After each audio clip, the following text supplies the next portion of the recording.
Suin jani meurusan ngajak polisi. Ulian punya ia mekebe ajak kurnane sing je montodogen ia las gati ngantem kurnane Sri Indrawati nganti ngalain. Kejadian ento di Banjar Dinas Tegalantang Desa Pengulon, Kecamatan Gerok Gak Buleleng duga Senin 22 November.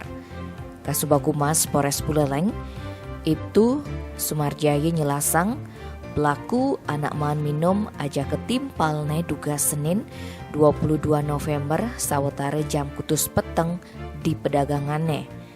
Sedang jana minum arak ia lantas mekebe ajak ke kurnane.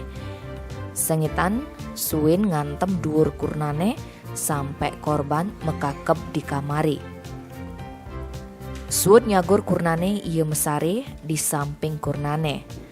Nah, Selasa 23 November sawetara jam 4 ngelemahang Suin bangun lakar mangunang kurnane.